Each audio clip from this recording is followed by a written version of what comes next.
تکلیف ہے نا موت کی، بعض لوگوں کو شاید یہ اندازہ نہیں کہ فلاں اچانک دنیا سے چلا گیا، ابھی تو بیٹھا تھا آنکھیں بند ہو گئیں. ہمیں نہیں پتا کہ موت کی تکلیف کیا ہے. روایتوں میں یہ مضبوط ملتا ہے کہ موت اس سے زیادہ سخت ہے کہ بندے پر اس کو کینچیوں سے کاٹا جائے. موت کا جو درد ہے، وہ جو سختی ہے، وہ اس سے زیادہ سخت ہے کہ اسے ہانڈیوں میں ابالا جائے. موت کی سختی بڑی خطرناک ہے. نصیب والے ہوتے ہیں کہ جن کی موت آسانی سے آ جائے، روح جو ہے وہ آسانی سے قبض کر لی جائے. نزا کا جو وقت ہے نا، سکرات کا جو عالم ہے، ہم اللہ سے دعا کرتے ہیں محبوب پاک علیہ الصلوۃ والسلام کے جلووں میں عافیت والی ہمیں موت نصیب فرمائے. حدیث پاک میں ہے جسے موت کی یاد خوف زدہ کرتی ہے، قبر اس کے لیے جنت کا باغ بن جائے گی. ہاں، اکیلے میں بھی یاد کر کے آنسو بہایا کرو، موت کو یاد کیا کرو، کیونکہ یہ جو خوف ہے نا، یہ قبر کے عذاب سے بچا لے گا، یہ قبر کے خوف سے بچا لے گا. جو ادھر بے خوف ہے، کہیں ایسا نہ ہو قبر میں خوف زدہ ہو جائے، قبر میں عذاب میں گرفتار ہو جائے. بارگاہ رسالت میں عرض کی گئی، یا رسول اللہ صلی اللہ تعالی علیہ وسلم، کیا کسی کو شہداء کے ساتھ بھی اٹھایا جائے گا؟ کیسا سوال ہے، شہید کا کیا مرتبہ ہے؟ آقا نے فرمایا ہاں، اس کو جو دن رات میں 20 مرتبہ موت کو یاد کرتا ہو. یہ ترغیب ہے، ایسے نہیں دعوت اسلامی والے موت کی بات کرتے، تو حدیثوں میں ہے جو دن میں 20 بار موت کو یاد کرے، فرمایا اس کو شہیدوں کے ساتھ اٹھایا جائے. حضرت انس بن مالک رضی اللہ عنہ سے روایت ہے، سرکار دو عالم صلی اللہ تعالی علیہ وسلم نے فرمایا موت کو کثرت سے یاد کیا کرو، کیونکہ وہ گناہوں کو زائل کرتی ہے اور دنیا سے بے رغبتی پیدا کرتی ہے. حضرت سفیان ثوری فرماتے ہیں ہمیں ایک بزرگ نے یہ بات بتائی کہ حضور انور صلی اللہ تعالی علیہ وسلم نے ایک شخص کو وصیت کی کہ تم موت کو کثرت سے یاد کیا کرو، وہ تمہیں دوسرے غموں سے آزاد کر دے گی. اور غموں سے بچنا ہے نا تو موت کو یاد کیا کرو. حضرت دقاق رحمت اللہ تعالی فرماتے ہیں جو موت کو کثرت سے یاد کرتا ہے، 3 باتوں کے ذریعے اسے عزت دی جاتی ہے، رسپیکٹ پاتا ہے. غور سے سنو، فرمایا اسے توبہ کی جلد توفیق ملتی ہے. موت یاد ہوگی تو بندہ توبہ کرے گا نا کہ یار مر جاؤں گا، توبہ کر لوں. دوسرا، اسے قناعت کی دولت مل جاتی ہے، تھوڑے پیسوں میں بھی خوش رہتا ہے، زیادہ حل میں مزید نہیں ہوتا کہ یار مرنا ہے اب اور کیا کروں گا، ورنہ یہ بھی آ جائے وہ بھی آ جائے، اس کا بھی چھین لوں اس کا بھی لوٹ لوں. وہ قناعت کی توفیق مل جاتی ہے کیونکہ موت یاد ہوتی ہے.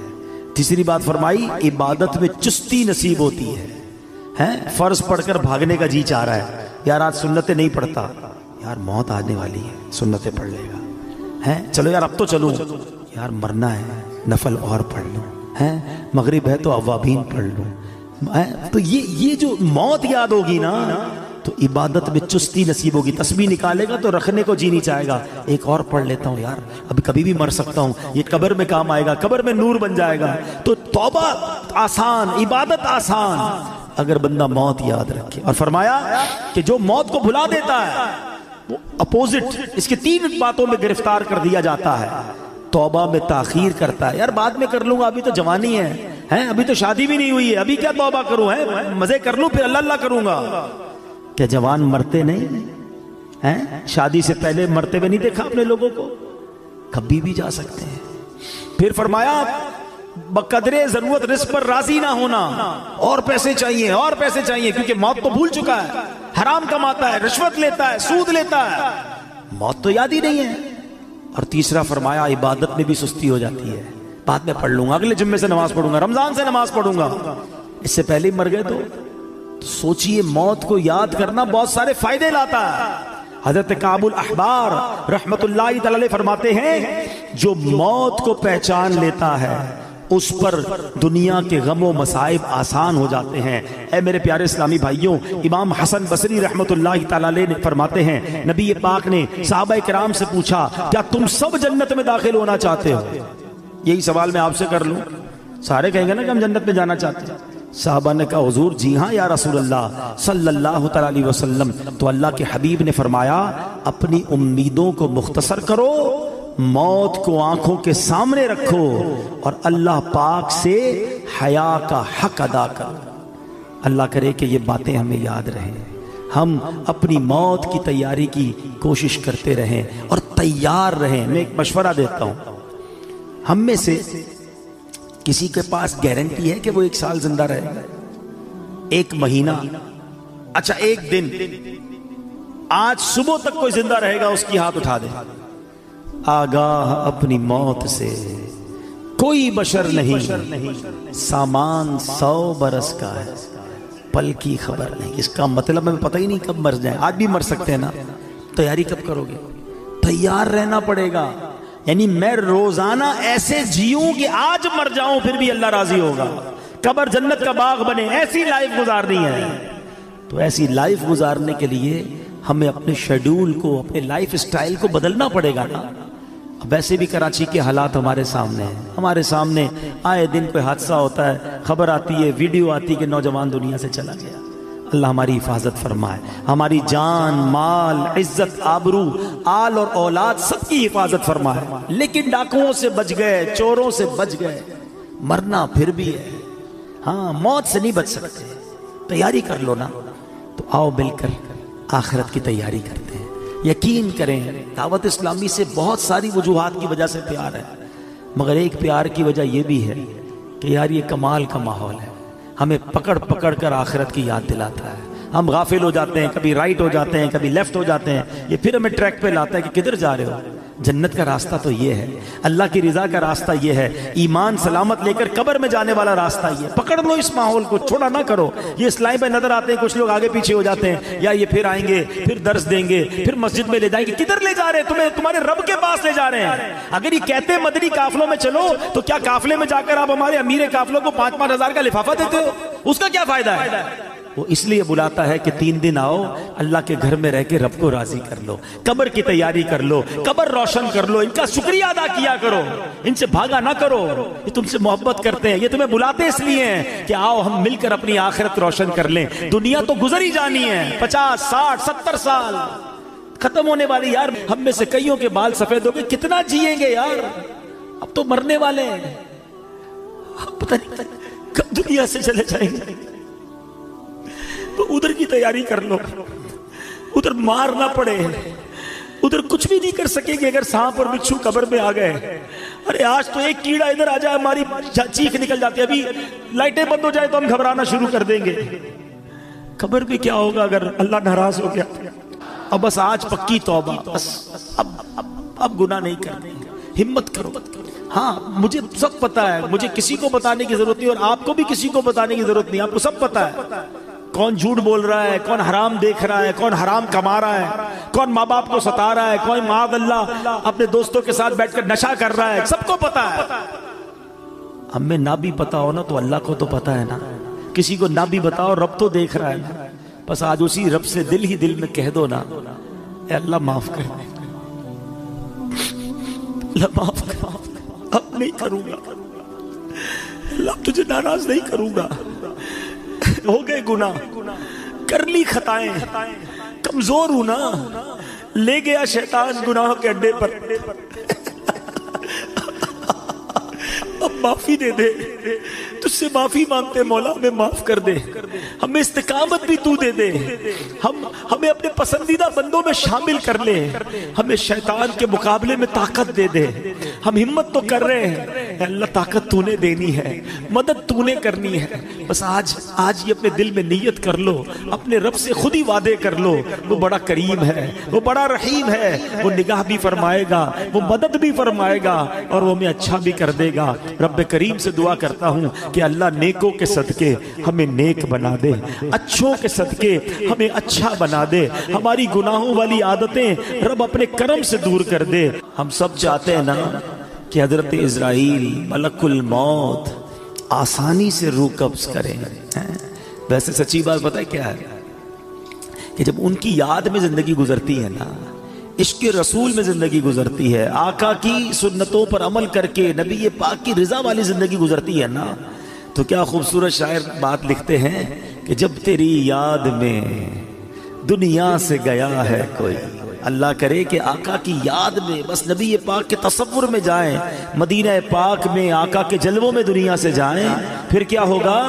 جب تیری یاد میں دنیا سے گیا ہے کوئی، جان لینے کو دلہن بن کے قضا آئی ہے۔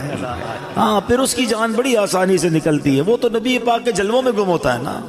تو اللہ کرے کہ موت کے وقت آقا کا جلوہ نصیب ہو جائے، لیکن کام کیا کرنا ہے اس کے لیے؟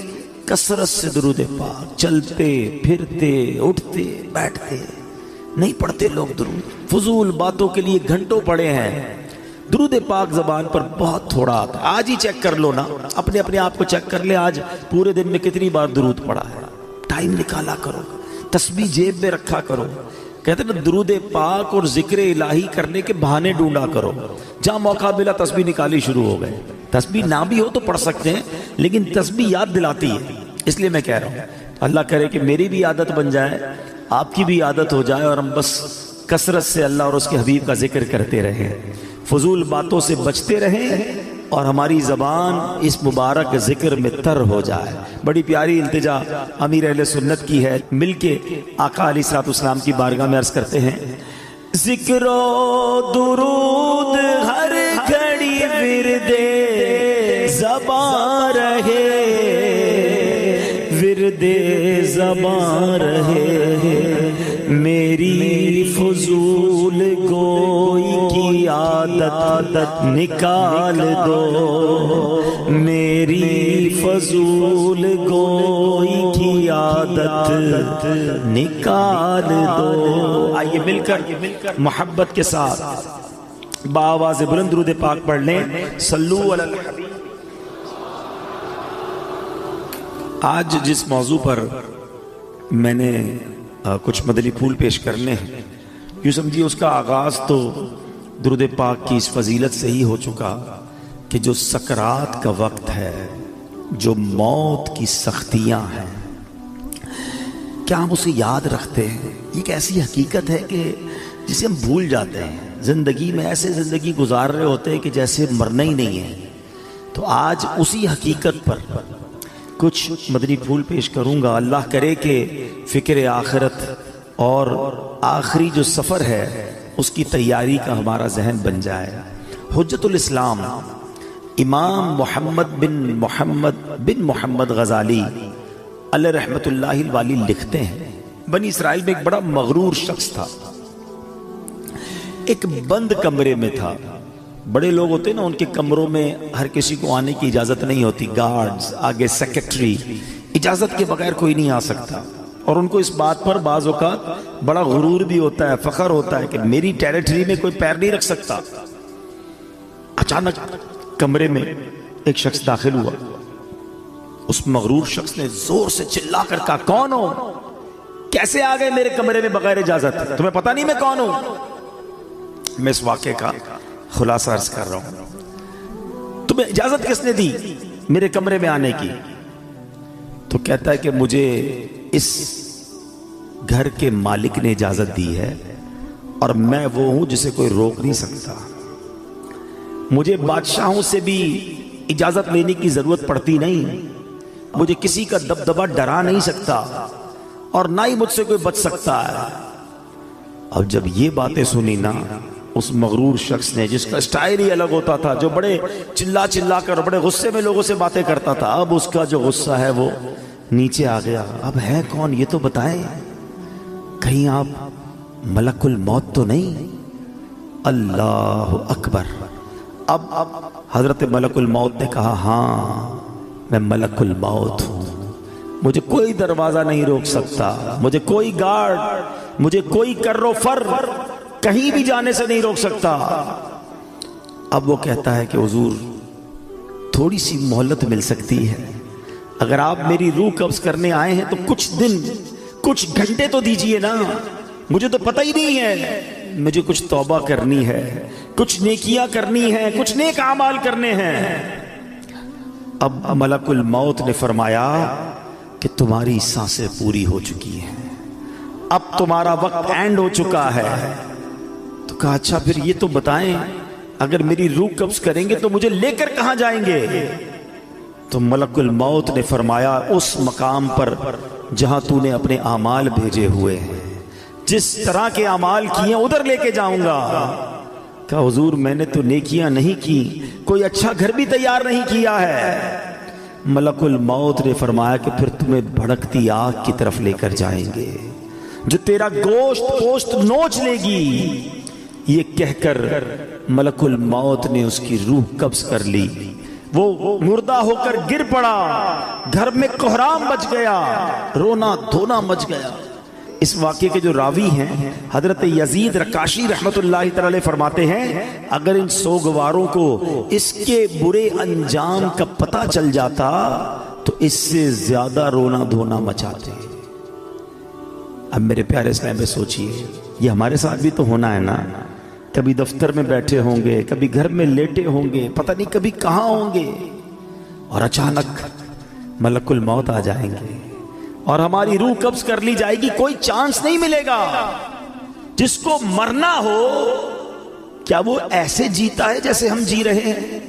وہ شاعر لکھتے ہیں نا، جب اس بزم سے اٹھ گئے دوست اکثر اور اٹھتے چلے جا رہے ہیں برابر۔ ذرا غور تو کیجئے نا، آپ کے رشتہ داروں میں سے کتنے لوگ چلے گئے، آپ کے پڑوسیوں میں سے کتنے لوگ چلے گئے، ارے آپ کی عمر کے دوستوں میں سے کتنے لوگ چلے گئے، بلکہ میں تو ان لوگوں کو بھی جانتا ہوں کہ جن کی عمر مجھ سے کم تھی، وہ بھی دنیا سے چلے گئے۔ دھڑا دھڑ لوگ جا رہے ہیں۔ جب اس مذہب سے اٹھ گئے دوست اکثر اور اٹھتے چلے جا رہے ہیں برابر، یہ ہر وقت پیش نظر جب ہے منظر، یہاں پر تیرا دل بہلتا ہے کیوں کر، جگہ جی لگانے کی دنیا نہیں ہے، یہ عبرت کی جا ہے تماشا نہیں۔ ہم کیوں نہیں سوچتے کہ ہمیں مرنا ہے، ہم کیوں نہیں سوچتے کہ ہمیں دنیا سے جانا ہے اور ادھر جانا ہے، اور ادھر کی ہم تیاری نہیں کرتے۔ حضرت عبداللہ ابن مسعود رضی اللہ عنہ فرماتے ہیں السعید من وعد بغیرہ، یعنی سعادت مند وہ ہے جو دوسروں سے نصیحت حاصل کرے۔ ہمیں نصیحت حاصل کرنی چاہیے نا کہ یار فلاں کا انتقال ہو گیا، میری باری آنے والی ہے۔ کبھی جنازہ پڑھتے ہوئے، کبھی قبرستان میں مردے کو قبر میں اتارتے ہوئے، کبھی مسجد کا اعلان سنتے ہوئے کہ جناب فلاں کا رضائے الہی سے انتقال ہو گیا، ہم کیوں نہیں سوچتے میرا نام بھی اسی اسپیکر سے اعلان ہوگا کہ ان کا بھی رضائے الہی سے انتقال ہو گیا ہے۔ دوست احباب گھر والے کچھ دیر آنسو بہائیں گے، کچھ دیر یاد کریں گے، مگر پھر کہیں گے جلدی کرو، جنازے میں دیر نہیں کرنی چاہیے۔ پھر ہمارے گھر سے جنازہ اٹھے گا، وہ بھی نصیب والے ہوتے ہیں جن کا گھر سے جنازہ اٹھتا ہے۔ بعض اوقات تو ایسی جگہ موت آتی ہے کہ لوگوں کو کفن بھی نہیں ملتا، قبر بھی نہیں ملتی ہے۔ اللہ سے دعا کرتے ہیں کہ اللہ عافیت والی موت عطا فرما، کٹنے والی، پھٹنے والی، جلنے والی، ڈوبنے والی موت سے محفوظ فرما، عافیت والی ہو، کلمے والی ہو۔ اللہ کریم ہے نا، میرے رب سے تو مانگ سکتے ہیں نا، ہم اللہ سے مانگتے ہیں کہ مولا ہمیں زندگی بھی شان والی عطا فرما، موت بھی شان والی عطا فرما، ایمان والی عطا فرما، کلمے والی عطا فرما، عبرت والی موت نہ دینا مالک کہ مرنے کے بعد لوگ کہیں کہ دیکھو باتیں تو بڑی بڑی کرتا تھا، اس کی موت کیسی ہوئی ہے۔ اللہ ایسی موت سے ہم سب کو محفوظ فرمائے، برے خاتمے سے بچائے۔ خدایا برے خاتمے سے بچانا، خدا یا برے خاتمے سے بچانا، پڑھوں کلمہ جب نکلے دم یا الہی، پڑھوں کلمہ جب نکلے دم یا الہی۔ آج کل تو لوگ قبرستان میں جا کے ہنسی مذاق کر رہے ہوتے ہیں، قبرستان میں جا کر موبائل فون پہ کاروبار چل رہا ہوتا ہے، ادھر میت دفنائی جا رہی ہے، ادھر آپس میں دوست کل کی پلاننگ کر رہے ہوتے ہیں۔ قبرستان عبرت کی جگہ ہے، قبرستان میں ہنسنے والوں کا کیا حال ہوتا ہے، آؤ میں آپ کو ایک واقعہ سناتا ہوں۔ خواجہ خواجگان خواجہ غریب نواز، خواجہ معین الدین چشتی اجمیری، خواجہ غریب نواز نے ایک واقعہ سنایا کہ ایک مرتبہ میں اور شیخ اوحد کرمانی رحمت اللہ تعالی علیہ سفر پر تھے. ہماری ملاقات ایک بوڑھے میاں سے ہوئی. وہ بزرگ تھے اور یاد الہی میں انتہائی مشغول تھے. کہتے میں نے ایسا بندہ یاد الہی میں مشغول پہلے نہیں دیکھا تھا. میں نے ان سے سلام کیا, ہاتھ ملایا تو معلوم ہوا کہ ان کے ہاتھ پر تو گوشت ہی نہیں ہے, اتنا کمزور, اتنے دبلے پتلے تھے. تو خواجہ صاحب کہتے ہیں کہ میرے دل میں خیال آیا کہ یہ اتنے کمزور کیوں ہیں. اس سے پہلے کہ میں سوال کرتا وہ روشن ضمیر تھے, میرا سوال جان لیا. کہتے ہیں کہ میں ایک دن اپنے دوست کے ساتھ قبرستان گیا. تھوڑی دیر ہم قبر کے پاس بیٹھ گئے, آپس میں باتیں ہونے لگی جیسے دوستوں میں باتیں ہوتی ہیں. کہتے اتفاقاً ایسی بات ہوئی کہ مجھ سے کہا لگ گیا, زور سے ہنس پڑا. اسی وقت قبر سے آواز آئی, اے غافل, جس کو ایسا مقام درپیش ہو اسے ہنسی سے کیا کام. کہتے جو ہی میں نے وہ آواز سنی میں اٹھ کھڑا ہوا. جو دوست میرے ساتھ تھا میں نے اسے الوداع کہا, مسجد میں آ گیا, بیٹھ گیا. مجھ پر ہیبت طاری ہو گئی, قبر سے آواز آئی تھی نا. کہتے میں قبرستان میں ہنسا, مجھ پر ایسی غفلت آ گئی کہ میں قبر کے پاس جا کر ہنسنے لگا. کہتے مجھے اتنی شرمندگی محسوس ہوئی. وہ دن ہے اور آج کا دن ہے, 40 سال ہو گئے میں نے شرم کے مارے آسمان کی طرف منہ نہیں کیا ہے. اور میں اس بات سے ڈر رہا ہوں کہ قیامت کے روز اللہ کی بارگاہ میں کیسے منہ دکھاؤں گا, کیا منہ لے کر جاؤں گا. ایک صحابی رسول آئے, عرض کرتے ہیں حضور مجھے آخرت اور موت سے محبت نہیں, گھبراہٹ ہوتی ہے, اس کا ذکر کرنے میں مجھے مزہ نہیں آتا, دل نہیں لگتا آخرت کی بات کرنے میں. شاید ہم سارے ایسے ہی ہیں, جب بھی موت اور قبر کی بات کرو گھبراہٹ شروع ہو جاتی ہے. کیا شاندار جواب دیا نبی پاک نے. حدیث پاک کا خلاصہ پیش کر رہا ہوں. فرمایا بندے کا دل ادھر لگتا ہے جدھر اس کا مال ہو. تم اپنا مال آگے بھیج دو, تمہارا دل بھی آخرت میں لگنا شروع ہو جائے گا. میں اس کو ایگزامپل کے ذریعے سمجھاتا ہوں. ہم کراچی میں رہتے ہیں, ٹھیک ہے. ایک بندے نے اپنے پیسے بھجوا دیے لاہور, وہاں دکان لے لی, فیکٹری لگا لی, گھر لگا لیا. اب زیادہ دل کہاں لگے گا؟ لاہور. جب دیکھو لاہور جائے گا. کیوں؟ پیسے ادھر ہیں, انویسٹمنٹ ادھر ہے. لوگوں نے پیسے دبئی میں لگائے ہوئے ہیں, دبئی جاتے رہتے ہیں کیونکہ مال ادھر ہے, دل بھی ادھر ہے, واپس بھی نہیں آتے. کیا شاندار جواب دیا, عقل مندوں کے لیے کمال جواب ہے یہ. اگر آخرت میں دل لگانا ہے نا تو بندہ کہ میرے پیسے ادھر ہیں بھائی, میں نے اپنا مال اللہ کی راہ میں صدقہ کیا ہوا, محل تیار ہے, مسجد بنا دی ہے اللہ کے کرم سے. کیونکہ حدیث پاک کا خلاصہ ہے جو اللہ کے لیے مسجد بناتا ہے اللہ اس کے لیے جنت میں گھر بناتا ہے. خوش نصیب ہے وہ لوگ جو مسجد بناتے ہیں یا مسجد میں حصہ ملاتے ہیں. کچھ نہ کچھ پیسے آگے بھجوایا کرو, یہ اگلا اکاؤنٹ ہے ہمارا, جاتے کہیں نہیں ہیں, ادھر سے نکل کر اس اکاؤنٹ میں جا رہے ہیں جدھر زیادہ گزارنی ہے زندگی. تو آقا نے کیا خوب بات فرمائی کہ اگر آخرت میں دل لگانا ہے نا تو اپنا مال ادھر بھیج دے, کیونکہ بندے کا دل مال کے ساتھ ہوتا ہے. جب مال ادھر ہوگا تیرا دل بھی ادھر ہی لگ جائے گا. تو یہ موت کی تیاری کا ایک طریقہ ہے. اچھے اعمال کرے اور آگے اپنے اعمال بھیجے, نیکیاں بھیجے, تو انشاءاللہ اس کی تیاری اچھی ہو جائے گی. اللہ کریم قرآن مجید فرقان حمید میں فرماتا ہے وَاتَّقُوا يَوْمًا تُرْجَعُونَ فِيهِ إِلَى اللَّهِ, اور ڈرو اس دن سے جس میں اللہ کی طرف پھرو گے. ایک قول کے مطابق اس آیت کریمہ کا معنی یہ ہے, اے ایمان والو ڈرو اس دن سے جب تم اس دنیا کو چھوڑ کر سفر آخرت پر روانہ ہو جاؤ گے. اے میرے پیارے اسلامی بھائیوں, اللہ کریم قرآن مجید میں فرماتا ہے وَلَا تَنْسَ نَصِيبَكَ مِنَ الدُّنْيَا, اور دنیا میں اپنا حصہ نہ بھول. اب کون سا حصہ ہے ہمارا دنیا میں؟ سنے اس آیت کی تفسیر میں علماء نے فرمایا اس سے مراد کفن ہے. یعنی دنیا میں ہمارا حصہ کتنا ہے؟ بس کفن لے کر جانا ہے اور کچھ لے کر نہیں جانا ہے. نماز فجر کے بعد جس نے سینے پر ہاتھ رکھ کر 71 ٹائمز اس اسم کو یعنی یا فتاحو یہ پڑھا تو اس کا دل پاک اور منور ہو جائے گا, اس کا کام آسان ہو جائے گا اور اس کی برکت سے رزق میں بھی وسعت ہوگی. اور دوسرا ہے العلیم. اس اسم مبارک کا خاصہ یہ ہے کہ اس کا ورد کرتے رہنے والے کو علم اور معرفت حاصل ہوگی. یہ بھی پڑھتے رہا کہ العلیم العلیم العلیم. اللہ تعالیٰ مجھے اور آپ کو اپنے ناموں کا اور اپنا ذکر کرنے کی توفیق عطا فرمائے. بہت ساری احادیث, بہت سارے فضائل, درود پاک کے لیے واقعات ہمیں ملتے ہیں اور جس سے ہمارا ایمان بھی تازہ ہوتا ہے اور یہ اندازہ بھی ہوتا ہے یہ کیسا شاندار وظیفہ ہے جو کب کب کہاں کہاں اور کیسے کیسے ہمیں کام آتا ہے.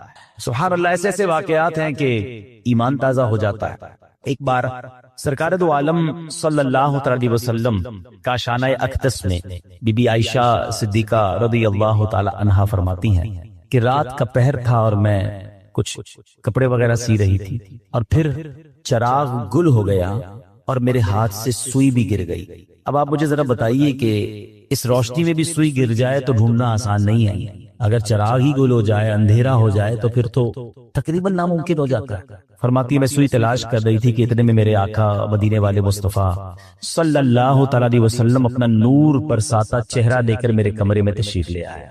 میرے آقا تو کیا کمرے میں تشریف لائے، چہرہ مبارک سے اتنا نور نکلا کہ میرا پورا کمرہ ہی بکائے نور بن گیا، پورا کمرہ جگمگ کرنے لگا، اتنی روشنی ہو گئی کہ میں نے اس نور کی روشنی میں اپنی سوئی کو تلاش کر لیا۔ یہ بڑی کمال کی بات ہے، ذرا سمجھیے گا، کسی کا چہرہ روشن ہونا، کسی کا چہرہ اچھا ہونا، لوگ کہتے ہیں چہرے پہ بڑا نور ہے، بڑا برائٹ چہرہ ہے، یہ الگ بات ہے، مگر چہرے سے نور اتنا نکلنا کہ اندھیرا کمرہ ہی روشن ہو جائے، اس نور کا عالم کیسا ہوگا۔ اور یہ تو احادیث سے ثابت ہے، اگر ہم یہ پڑھتے ہیں نعت کے نور والا آیا ہے، نور لے کر آیا ہے سارے عالم میں، یہ دیکھو کیسا نور چھایا ہے، تو یہ تو احادیث سے نبی پاک کو لوگوں نے دیکھ کر بتایا، اتنا نور کہ کہتی میں نے سوئی تلاش کر، تو آپ فرماتی پھر میں نے نبی پاک سے عرض کیا حضور آپ کتنے حسین ہیں، آپ کا چہرہ کتنا روشن ہے۔ سرکار دو عالم علیہ الصلوۃ والسلام نے ارشاد فرمایا، آپ فرماتے بدبخت ہے وہ شخص جو قیامت کے دن میرا یہ چہرہ بھی نہیں دیکھ سکتے۔ عرض کیا حضور کون بدبخت ہے؟ فرمایا بخیل ہے، بخیل کہتے کنجوس، فرمایا کنجوس ہے وہ شخص۔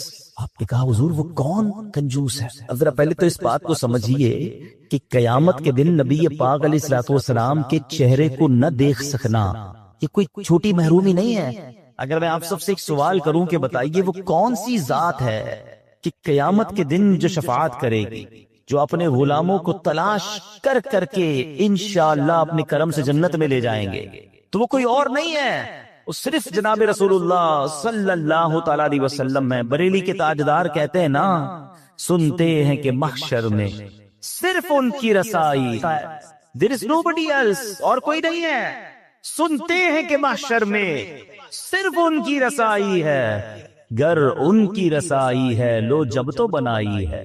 تو اب جو نبی پاک کا دیدار ہی نہیں کر سکے گا، شفاعت کس سے لے گا، دامن میں کس کے چھپے گا؟ یہ چھوٹی محرومی نہیں، یہ بڑا پرابلم ہے۔ تو آپ عرض کرتی حضور وہ کون بخیل ہوگا، وہ کون کنجوس ہوگا؟ سرکار دو عالم صلی اللہ تعالی علیہ وسلم نے فرمایا وہ شخص جس کے سامنے میرا ذکر ہو اور وہ مجھ پر درود نہ پڑے۔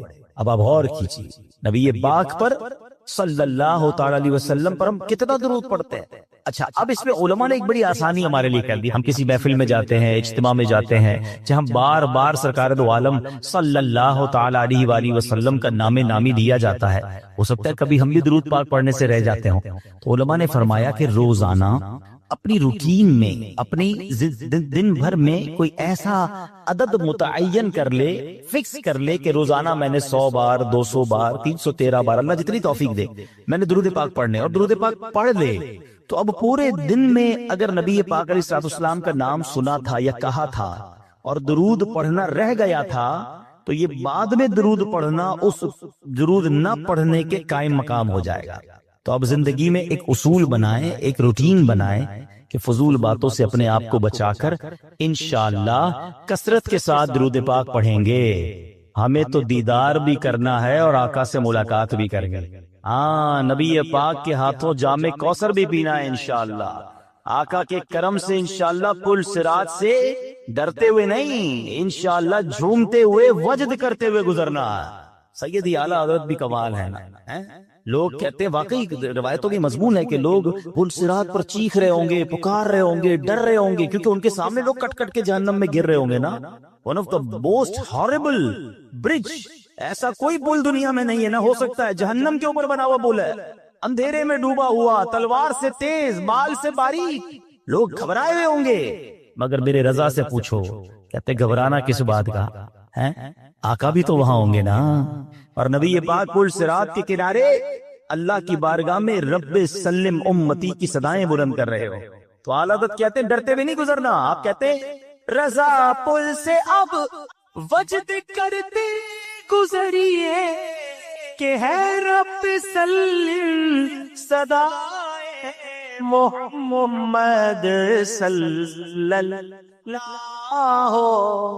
وسلم مل کر صلی اللہ. درود پاک کو نہ چھوڑیں، درود پاک کو تھام لیں، اپنی زندگی کا حصہ بنائیں. دنیا میں بھی برکتیں دیکھیں گے اور انشاءاللہ قیامت کے دن بھی اس کی برکتیں دیکھیں.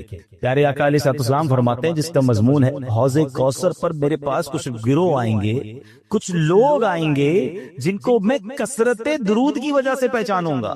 تو درود پڑھیں گے تو پہچان ہوگی نا، ہے انشاءاللہ. تو درود پڑھیں گے انشاءاللہ.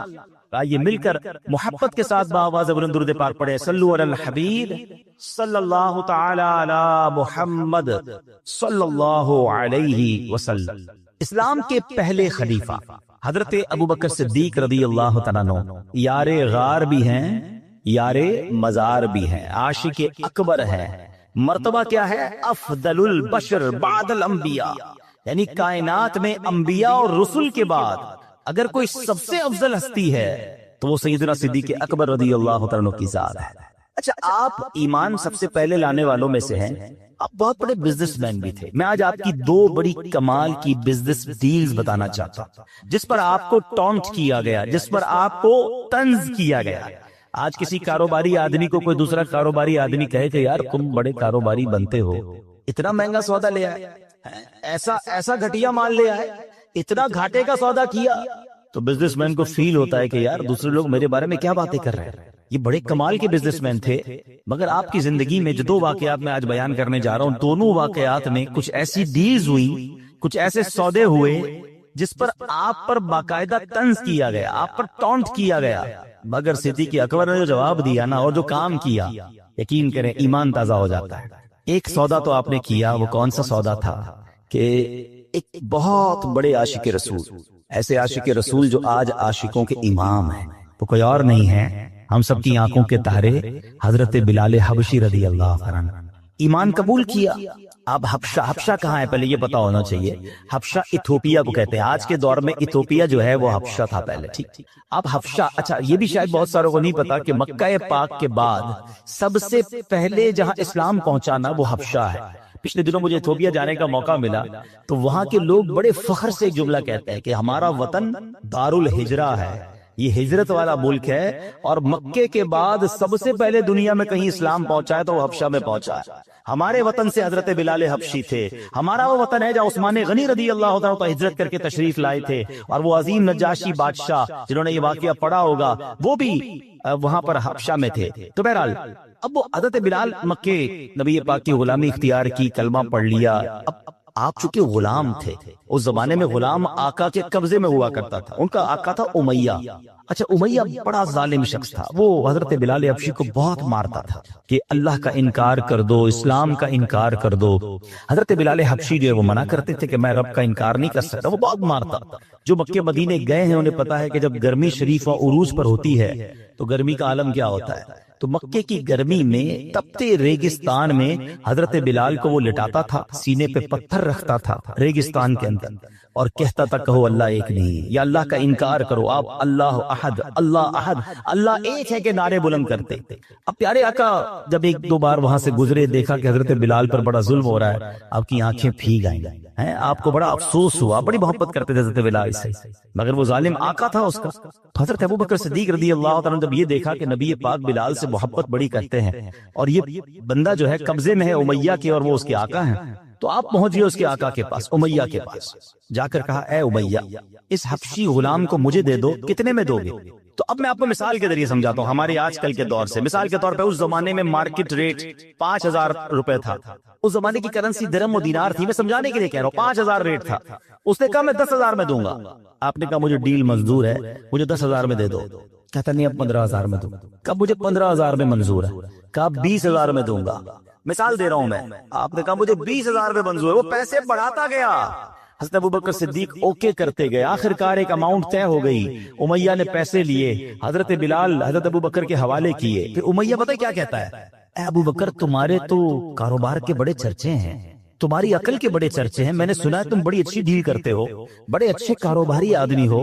یہ حبشی غلام کو اتنا مہنگا خرید لیا، تمہیں کاروبار نہیں آتا، یہ کیسی ڈیل کی ہے؟ ہائے ہائے ہائے. حضرت ابوبکر صدیق نے جو تاریخی جملہ ارشاد فرمایا نا، آپ فرماتے امیہ تمہیں کیا معلوم بلال کی قیمت کیا ہے. تم اس سے زیادہ مانگتے، میں اس سے زیادہ تمہیں دیتا۔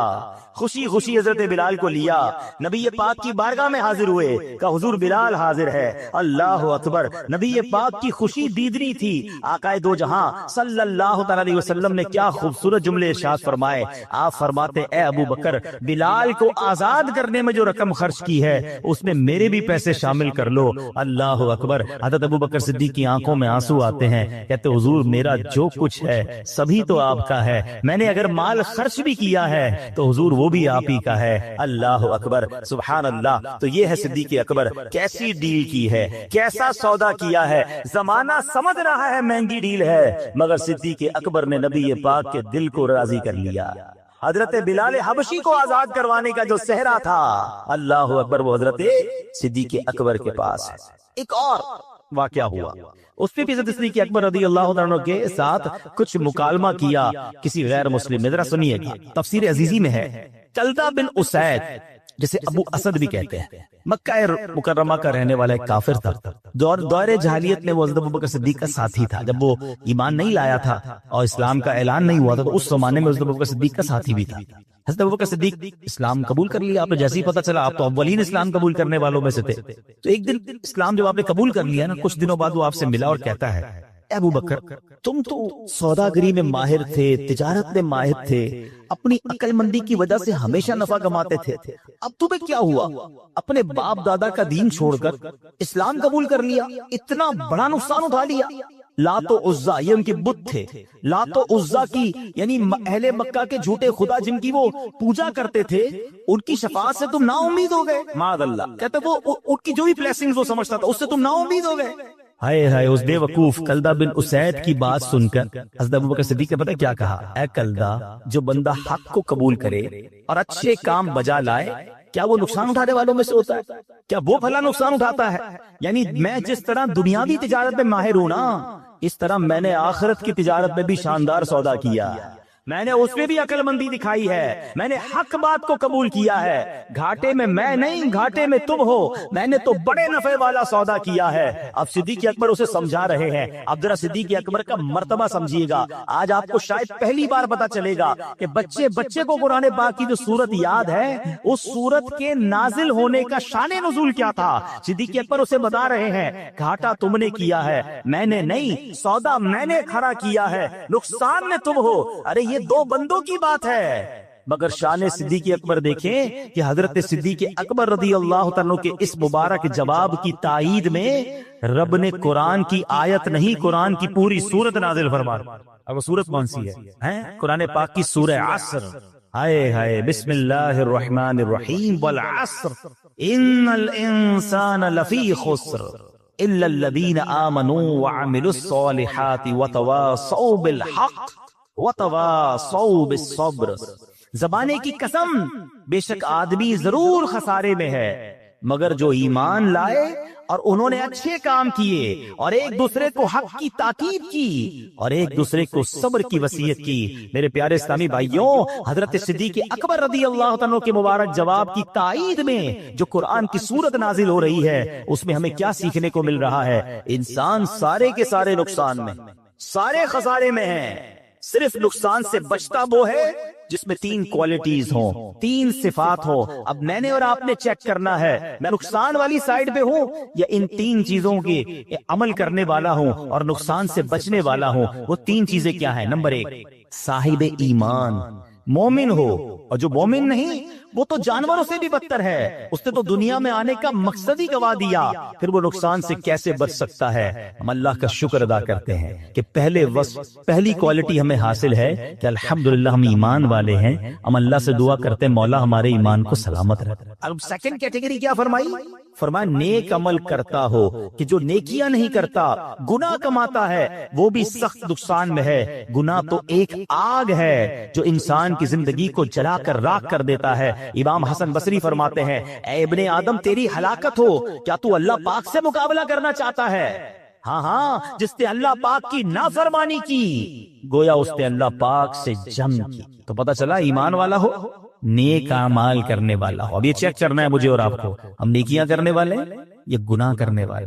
تیسرے نمبر پر فرمایا حق بات کی اور صبر کی وصیت کرنے والا ہو، جو خود بھلے نیک بن جائے مگر دوسروں کو نیکی کی دعوت نہ دیتا ہو، دوسروں کو برائی سے منع نہ کرتا ہو، وہ بھی نقصان میں ہے۔ عین ممکن ہے کہ جب گناہگار عذاب میں گرفتار ہو تو یہ بھی پکڑ میں آ جائے۔ اب یہ بات سمجھنی ہے کہ ایمان والا نقصان میں نہیں، نیکیاں کرنے والا یہ نقصان سے بچ جائے گا، اور دوسروں کو بھی نیکی کی دعوت دے، دوسروں کو بھی اچھی باتیں بتائے، یہ نقصان سے بچنے والا ہے۔ ہمیں چیک کرنا ہے یہ تینوں اوصاف ہمارے اندر ہیں کہ نہیں۔ قرآن کریم کی ایک مختصر سورت ہے یہ مبارک سورت، والعصر، مکہ مکرمہ میں نازل ہوئی۔ اس پہ صرف ایک رکوع ہے، 3 آیتیں ہیں، 14 الفاظ ہیں اور 68 حروف ہیں۔ حضرت ابی بن کعب رضی اللہ تعالیٰ عنہ سے روایت ہے، رسول ذیشان مکی مدنی سلطان صلی اللہ تعالیٰ علیہ وسلم نے فرمایا، جو سورہ عصر پڑھے اللہ پاک اس کے لیے صبر پر مہر لگا دے گا اور روز قیامت اہل حق کے ساتھ۔ اتنی مختصر سورت اور اتنے فضائل، شاندار لیسن، زندگی گزارنے کا گویا طریقہ بیان کر دیا گیا اس مختصر صورت میں۔ بظاہر تو بڑی مختصر صورت ہے مگر کاش ہم اس کو سمجھنے والے بنے۔ امام محمد بن ادریس شافعی رحمۃ اللہ تعالی علیہ، امام شافعی اس مختصر صورت کے بارے میں کیا فرماتے ہیں کہ آپ فرماتے ہیں اگر لوگ اس ایک صورت میں غور و فکر کریں تو یہی ان کے لیے کافی ہے۔ ایک صورت ہی قرآن کی کافی ہے زندگی گزارنے کے لیے، آپ ہی کا فرمان ہے۔ اگر اللہ پاک سورہ عصر کے علاوہ اور کوئی دلیل نازل نہ فرماتا تب بھی یہی نصیحت دنیا اور آخرت کے لیے کافی ہو جاتی۔ اس قدر ڈیپ ہے، اس قدر لیسن ہے۔ افسوس یہ کئی بار پڑھی، کئی بار امام صاحب نے پڑھی، ہم نے سنی، مگر کیا اس کے دل پر اثر کیا؟ انڈرسٹینڈ ہی نہیں کرتے ہیں قرآن، ترجمہ تفسیر سے پڑھتے ہی نہیں، حالانکہ کتنا کمال کا میسج ہے۔ اللہ اکبر۔ اچھا اب ہم یہ کہہ رہے ہیں کہ 14 الفاظ، 3 آیتیں اور اتنا سبق۔ آگے چلیے، سورہ عصر کی اہمیت کا اندازہ یہ لگانا ہوگا کہ اسے یاد رکھنا، بار بار دہراتے رہنا چاہیے۔ طبرانی شریف میں ہے کہ 2 صحابہ کا یہ معمول تھا کہ جب آپس میں ملتے تھے ایک دوسرے کو سورہ عصر سنایا کرتے، والعصر ان الانسان لفی خسر، تاکہ یاد رہے کہ نقصان ہے، یہ انسان خسارے میں چلا جائے گا اگر اچھی باتیں نہیں کرے گا، ایمان پر استقامت حاصل نہیں کرے گا۔ اللہ کرے کہ ہم بھی جب دوست ملیں آپس میں، کوئی کسی کو قرآن سنائے، کوئی حدیث سنائے، کوئی آخرت کی بات بتائے۔ ہماری تو گیدرنگ کی فضول بات سے شروع ہوتی ہے، غلط باتوں سے سٹارٹ ہوتی ہے، غلط باتوں پر ختم ہوتی ہے۔ ہم 1 گھنٹہ چائے پر بیٹھ جائیں، کبھی پوسٹ مارٹم تو کیا کریں اپنی گیدرنگ کا کہ یار 2 گھنٹے دوستوں میں بیٹھا، کھڑا ہوا، کر کے کیا آیا؟ غیبتیں، حسد، بہتان، مذاق، مسخری، کسی کی دل آزاری۔ یعنی ہماری 1-2 گھنٹے کی محفل بھی کتنی فضول باتوں پر مشتمل ہوتی، نہ کریں۔ یہ وقت گزرتا جا رہا ہے۔ سورہ عصر کی ایک اور خوبصورت بات، انشاءاللہ آج اسی سورت کے بارے میں مختلف ڈائمنشن سے، مختلف انداز سے سیکھنے کی کوشش کریں گے۔ سبحان اللہ، سورہ عصر میں جہاں آخرت کے بارے میں یاد دلایا ہے نا، لیکن اگر اسی سورت کو عشق کی نظر سے دیکھو تو اس پہ بھی نبی پاک کی نعت بیان کی گئی ہے۔ آپ کہیں گے ایسے کیسے؟ سبحان اللہ۔ مفسرین قرآن فرماتے ہیں کہ آپ کا جو یہ سورہ عصر میں جو نعت کا پہلو ہے نا، وہ نعت کا پہلو یہ ہے، بل عصر کیا ہے؟ زمانے کی قسم۔ عصر عربی میں زمانے کو کہتے ہیں۔ مفسرین کرام کا ایک قول یہ بھی ہے کہ زمانے سے مراد اللہ پاک کے آخری نبی محمد عربی صلی اللہ تعالی علیہ وسلم کا زمانہ مراد ہے، کیونکہ وہ زمانہ سب سے افضل زمانہ تھا۔ ہاں یہ بات طے ہے، ہر زمانہ میرے حضور کا ہے، لیکن جس زمانے میں میرے آقا موجود ہیں، حالانکہ آخرت کی یاد دلائی جا رہی ہے، مگر یہاں بھی رب نے اپنے محبوب کا ذکر فرمایا کہ میرے محبوب کے زمانے کی قسم۔ کون سے زمانے کی بات کی ہے؟ جس میں پیارے آقا علیہ الصلوۃ والسلام تشریف فرما ہے۔ سیدی اعلی حضرت کیا خوبصورت بات فرماتے ہیں، کہتے وہ خدا نے ہے مرتبہ تجھ کو دیا، وہ خدا نے ہے مرتبہ تجھ کو دیا، نہ کسی کو ملے نہ کسی کو ملا، کہ کلام مجید نے کھائی شہا تیرے شہر و کلام و بقا کی قسم۔ اللہ اکبر۔ قرآن جا بجا حبیب پاک علیہ الصلوۃ والسلام کی قسم ارشاد فرماتا ہے، اپنے نبی کا ذکر میرے رب نے قرآن میں جا بجا فرمایا، تو سبحان اللہ۔ اب ذرا ایک بات یاد رکھیے، سرکار دو عالم علیہ الصلوۃ والسلام خود فرماتے ہیں، خیرکم قرنی ثم الذین یلونہم ثم الذین یلونہم، یعنی سب سے بہتر زمانہ میرا ہے، پھر اس کے بعد جو ملے ہوئے ہیں، پھر اس کے بعد جو ملے ہوئے ہیں، یعنی سب سے افضل زمانہ نبی پاک کا اور صحابہ کا زمانہ ہے، پھر تابعین کا زمانہ ہے، پھر تبع تابعین کا زمانہ ہے۔ یہ جو 3 قرن کہلاتے ہیں، 3 ادوار کہلاتے ہیں، یہ سب سے افضل دور ہوا کرتے تھے۔ آج لوگ کہتے ہیں آئیڈیل زمانہ کون سا ہے؟ یہ بات مسلمان کو ماننی بھی ہے اور اس پر یقین رکھنا ہے کہ سب سے افضل اور آئیڈیل اگر کوئی زمانہ تھا تو رسول پاک علیہ الصلوۃ والسلام کا زمانہ تھا۔ جس وقت خدمت میں ان کی بو بکر و عمر عثمان و علی، سوچو تو صحیح کیسا زمانہ تھا، کیسا دربار تھا۔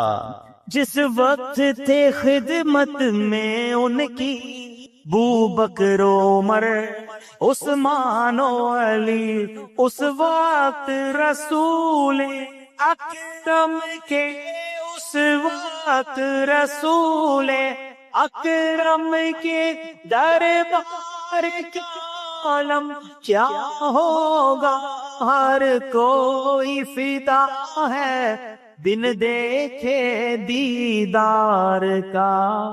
اس سمت علی، اس سمت عمر صدیق ادھر، عثمان ادھر، ان جگمگ جگمگ تاروں میں، جگمگ جگمگ تاروں میں مہتاب کا عالم کیا ہوگا، ہر کوئی فدا ہے دیدار کا۔ اچھا اب ایک اور تفسیر، والعصر ان الانسان لفی خسر، زمانے کی قسم بے شک آدمی ضرور خسارے میں۔ امام حسن بصری رحمۃ اللہ تعالی علیہ کا قول ہے کہ یہاں عصر سے مراد وقت عصر ہے۔ اچھا وقت عصر یہ دن ڈھلنے کا وقت ہوتا ہے، لوگ کام کاج سمیٹتے ہیں، گھر جانے کا ٹائم ہوتا ہے۔ اللہ اکبر، یعنی زندگی کا وقت تمام ہونے کو ہے۔ اللہ نے اس وقت کی یاد فرمائی ہے، ہمیں ارشاد فرمایا ہے، کیونکہ جب بندہ سارا دن کام کر کے کچھ کما کر گھر نہ جائے اور بچے کہیں کہ ابو کھانے کو کیا لائے ہو، ہمارے لیے کیا لائے ہیں، اور ہم کہیں کچھ نہیں لائے، تو بندہ جب خالی ہاتھ گھر جاتا ہے نا، شرمندگی کا سامنا ہوتا ہے۔ تو اللہ اکبر، یہ بتایا جا رہا ہے زندگی کی شام ڈھلنے کو ہے، قیامت قریب آنے والی ہے۔ اے بندے، جب تم میری بارگاہ میں آؤ گے اور خالی ہاتھ آؤ گے تو پھر قیامت کے دن کیسی شرمندگی اٹھاؤ گے؟ اپنی قبر میں اگر خالی ہاتھ جاؤ گے تو وہاں کیسے جواب دے سکو گے؟ تو ہمیں یاد دلایا گیا ہے کہ عصر کے وقت سے گویا یہ اشارہ دیا گیا ہے کہ اپنی آخرت کی دن ڈھلنے سے پہلے تیاری کر لی جائے۔ اللہ اکبر، سبحان اللہ۔ ہمارے بزرگان دین جو ہیں کس طرح سبق لیا کرتے تھے، تفسیر کبیر میں ہے، ایک بزرگ فرماتے ہیں کہ میں نے سورہ عصر کی جو دوسری آیت ہے نا، والعصر ان الانسان لفی خسر، بے شک انسان خسارے میں ہے، کہتے میں نے اس آیت کو ایک برف بیچنے والے سے سیکھا۔ اب دیکھو جن کو سبق لینا ہوتا ہے وہ کہاں سے کون سا میسج لے لیتے ہیں، عبرت کی بات کدھر سے پک کر لیتے ہیں۔ کہتے ایک برف بیچنے والا بازار میں صدا لگا رہا تھا، وہ برف بیچنے والا کہہ رہا ہے ارحمو من یذوب رأس بالہ، لوگوں اس شخص پر رحم کھاؤ جس کا سرمایہ پگھل رہا ہے۔ برف بیچنے والا یہ تو کہتا ہے نا جلدی خرید لو ورنہ پگھل جائے گا۔ کاش بات بڑی گہری ہے، سمجھ جائیں اگر ہم۔ ایکچولی میری اور آپ کی جو زندگی ہے نا وہ برف کی تو طرح ہے، ہم سب کے ہاتھ میں ایک برف کا بلاک دے دیا گیا ہے، کسی کے ہاتھ میں 50 سال کا ہوگا، کسی کے ہاتھ میں 60 سال کا ہوگا، کسی کے 2-4 دن بچ گئے ہوں گے تو برف ختم ہونے والی ہوگا، ہمیں تو نہیں پتا نا، پگھل رہا ہے، ہر سانس گزر رہی ہے، ہر دن گزر رہا ہے، یہ برف پگھل رہی ہے۔ مگر مجھے بتائیے جس کی برف پگھل رہی ہو اس کو اس سرمایے کی کتنی فکر ہوتی کہ بیچ دوں کچھ کما لوں، ورنہ یہ پڑے پڑے ہی ختم ہو جائے گا۔ کاش جو میری اور آپ کی سانسیں ہیں نا ہم سمجھ جائیں کہ ہر گزرتے سانس کے ساتھ، ہر گزرتے دن کے ساتھ ہم قبر کے قریب ہوتے جا رہے ہیں، ہم آخرت کے قریب ہوتے جا رہے ہیں۔ ارے جس کی منزل قریب آ جائے وہ اپنی سواری تیز کرتا ہے۔ امتحان میں کیا ہوتا ہے، اسٹوڈنٹ بیٹھے ہوں گے یا ہم میں سے بہت سارے وہ ہوں گے جنہوں نے اسٹوڈنٹ لائف گزاری ہوگی، جیسے جیسے امتحان کی ڈیٹ قریب آتی ہے ہماری تیاری بڑھتی جاتی ہے، ٹینشن بھی بڑھتی جاتی ہے، بلکہ جس دن صبح امتحان اور رات نیند نہیں آتی کہ صبح امتحان دینا ہے، قبر کا امتحان نہیں دینا، محشر کا امتحان نہیں دینا، اور ہر روز میں اور آپ اس کے قریب ہو رہے ہیں۔ ہو سکتا ہے آج رات یہ امتحان ہو سکتا ہے کل ہو سکتا ہے اگلے ہفتے ہو، کون تیاری کر رہا ہے؟ بلکہ عجیب بات یہ ہے کہ ہر گزرنے والا دن اللہ سے قریب ہونے کی بجائے اکثریت وہ ہے جو اللہ سے دور ہو رہی ہے۔ ہر دن گزر رہا ہے، گناہ بڑھ رہے ہیں، نت نئے حرام کاموں کی طرف قوم جا رہی ہے، نہ کریں ایسا، برف پگھل رہی ہے. وہ شاعر کہتے ہیں نا، ہو رہی ہے عمر مثل برف کم، ہو رہی ہے عمر مثل برف کم، رفتہ رفتہ چپکے چپکے دم بدم، سانس ہے ایک راہ روئے ملک عدم، سانس ہے ایک راہ روئے ملک عدم، دفعتن ایک روز یہ جائے گا تھم، ایک دن مرنا ہے آخر موت، کر لے جو کرنا ہے آخر موت ہے. کاش یہ بات سمجھ آ جائے کہ مجھے مرنا ہے اور خالی ہاتھ نہیں جانا. اگر جس رفتار سے میں گناہ کر رہا ہوں توبہ کا موقع نہ ملا تو مارا جاؤں گا. امام فخر الدین رازی نے یہ بات ایک اور انداز سے سمجھائی. یہ جو سانسوں کی ویلیو ہے نا، منٹ منٹ کی ویلیو کیا ہے. آپ فرماتے ہیں تصور باندھو، ایک شخص 1000 سال زندہ رہا اور اس نے 1000 سال گناہوں میں گزار دی زندگی، 1000 سال تک. اب اس کے پاس صرف ایک لمحہ باقی ہے اور اس ایک لمحے کے بعد اسے موت آنے والی ہے. اب اگر وہ اس آخری لمحے میں نزا کی کیفیت طاری ہونے سے پہلے پہلے توبہ کر لے تو اس توبہ کی برکت سے اس کے 1000 برس کے گناہ معاف ہو سکتے ہیں. بات سمجھ آ رہی ہے؟ اس ایک لمحے کی برکت، اس ایک لمحے کی اہمیت کیا ہے کہ 1000 برس کے گناہ ایک طرف، لیکن اگر اس ایک لمحے میں اس نے سچی توبہ کی، اللہ قبول کر لے تو سارے گناہ معاف، اور اس کے بدلے میں کیا ملے گا؟ اللہ تعالیٰ کی رحمتوں کا جو مقام ہے جنت، اس کی ابدی نعمتوں کو حاصل کرنے کا موقع بھی مل جائے. اللہ، بات سمجھنا ہوگا کہ اس سے اندازہ یہ لگانا ہے کہ ایک لمحے کی اتنی قیمت ہے. تو اگر بندہ ساری زندگی نیکیوں میں گزار دے تو کیا کچھ نہیں ملے گا اسے. اس کو ایک اور انداز سے سمجھتے ہیں کہ ایک ایک سیکنڈ، ایک ایک لمحہ کتنا قیمتی ہے، ہم کتنا کچھ کما سکتے ہیں. ذرا مل کے کہیے سبحان اللہ، اب کہیے الحمدللہ، اب کہیے اللہ اکبر.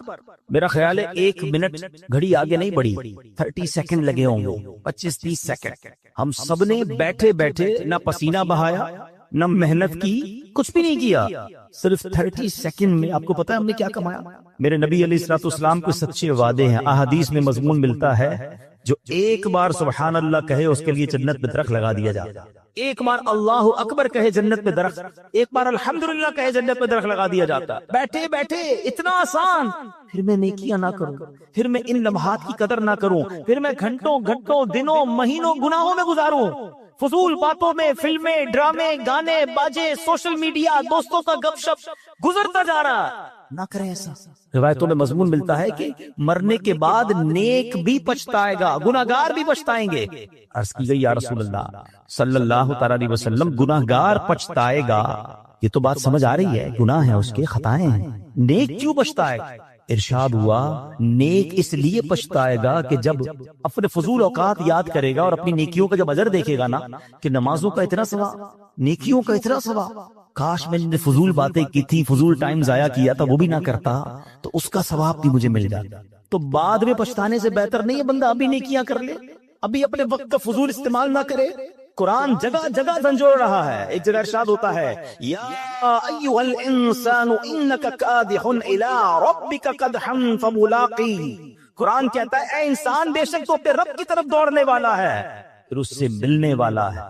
تفسیر نور عرفان میں ہے یعنی اے انسان، تیرا ہر سانس تجھے موت سے اور رب کے ملنے سے قریب کر رہا.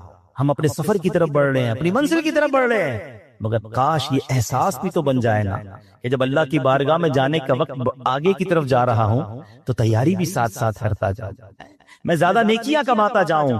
حضرت رابعہ بصریہ کا ایک واقعہ سنیے گا، یہ بات اور آپ کو ڈیفائن ہو جائے گی کہ جب ہم ادھر ادھر فضول کام کرتے تو کتنا بڑا لاس کرتے ہیں. آپ کامل ولیاں ہیں، بہت بڑا نام ہے، یعنی اولیاء کے مقامات میں بھی آپ کا مقام بڑا اونچا ہے.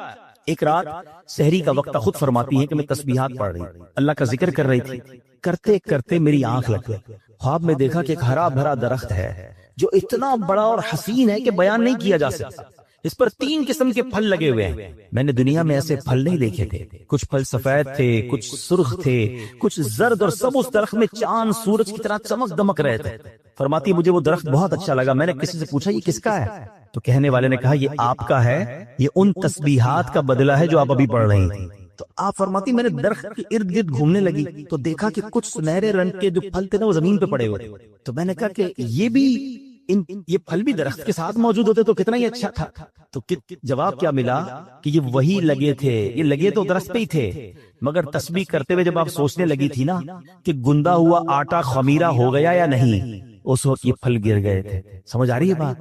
اللہ کی ولیاں ہیں، تسبیح کر رہی ہیں، مگر تسبیح کرتے کرتے اپنے آٹے کا خیال آ گیا ہے، ذہن کہیں اور چلا گیا. اللہ کی جو کہتے ہیں توجہ اللہ کی طرف جو تھی، یہ جو ذکر کی طرف توجہ تھی، وہ دھیان کہیں چلا گیا.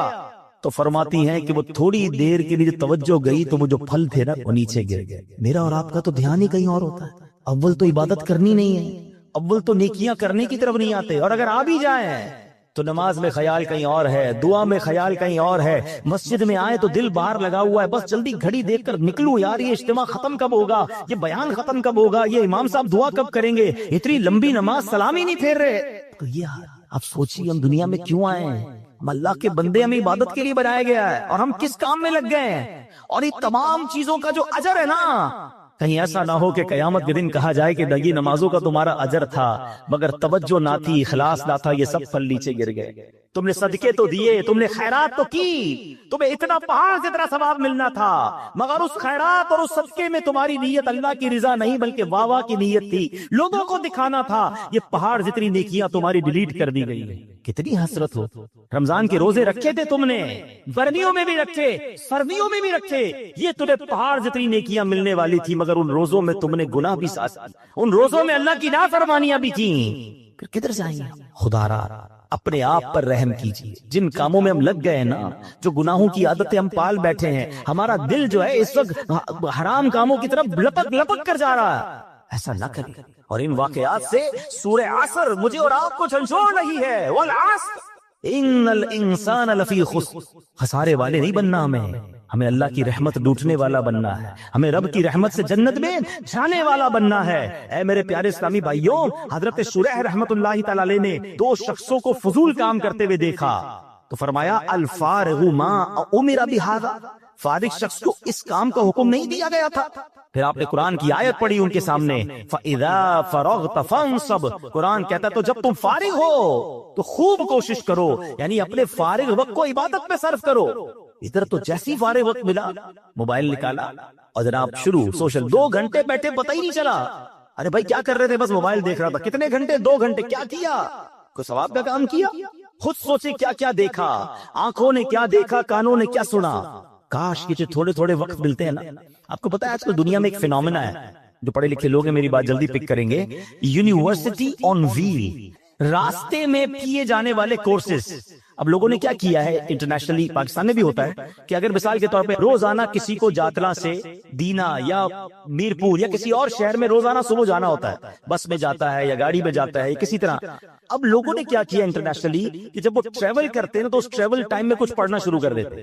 جاتے ہوئے بھی پڑھ رہے، واپسی میں پڑھ رہے، تاکہ وہ آدھا گھنٹہ جو ٹریولنگ میں ہے، اگر ایسی جگہ بیٹھے ٹرین ہے بس ہے کہ کچھ پڑھا جا سکتا ہے، سنا جا سکتا ہے، تو وہ سنتے ہیں اس آدھا گھنٹہ 1 گھنٹہ تاکہ اس وقت کو ضائع نہ ہونے دیں، اور اگلے 4-6 مہینے سال میں کوئی پورا ڈپلوما کر لیتے ہیں، کوئی الگ کورس کر لیتے ہیں. الحمدللہ آپ کی میری دعوت اسلامی نے ہمارے لیے بڑے کام آسان کر دیے ہیں. پورے قرآن پاک کی تلاوت، پورے قرآن پاک کا ترجمہ، پورے قرآن پاک کی تفسیر صراط الجنان آڈیو میں جاری کر دی ہے. آپ فارغ ہیں گاڑی میں، آپ ٹریول کر رہے ہیں، کان سے لگائیے اپنے موبائل فون کو. کئی لوگ جناب ہیڈ فون لگا کر گانے سن کے سفر پورے کرتے ہیں. آپ تلاوت سن کر، ترجمہ سن کر، تفسیر سن کر، آپ کہتے ہیں روز ایک بیان آدھے گھنٹے کا سن لوں، ایک فرض علوم سیکھ لوں. آپ جو کرنا چاہتے ہیں انٹرنیٹ پر الحمدللہ دعوت اسلامی والوں نے وہ ڈال دیا ہے. پہلے ذہن تو بنے کہ جناب اس وقت کو استعمال کرنا ہے. مجھے بہت کچھ نہیں آتا جو میں سیکھ سکتا ہوں. بہت پہلے کی بات ہے، ہمارے ایک جاننے والے تھے، وہ کہتے ہیں میں اپنی فیکٹری جاتا ہوں، 1 گھنٹہ گاڑی جلا کر جاتا ہوں،